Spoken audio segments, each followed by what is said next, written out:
كان مهرجان للوطن زين. فقصيدة إلى بغداد مثلا تسمعني. يقول: صخت الخوف محبس لصبع الليل، ولبست الشذر من حضن الأمجاد.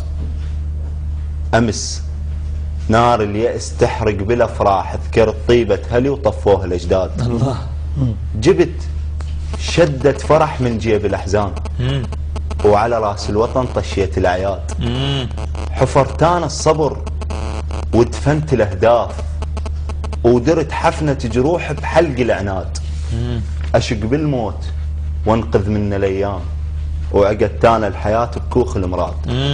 نجاة الغارق بلهفة التابوت، والميت وحشته بنصة ازداد. توقع دمعتي وترقص على ايام، وكلمة حب اثر تترك بالاحقاد. اذا فد يوم احلم حلم مو زين، تشيل الحلم عين وتمشي لي غاد. اوقع بالسعادة وازعج النوح، وعرس لابن الوقع ما اعلن احداد. تتمرجح الضحكة بخد العياد، ويباوع الموت يصيح. بس عاد حبل المشنقة يتنفس الموت، يبايع بالإجه ويصير الأسناد. حبل المشنقة ما عنده صحبان، باكر يزعل ويخنق الجلاد. الله. النار اختلقته وما حسبت حساب، سد عنها الهوى وطفاه الرماد. شيب شعري مو من القهر، لا أخاف انظر مراية وحزني ينعاد.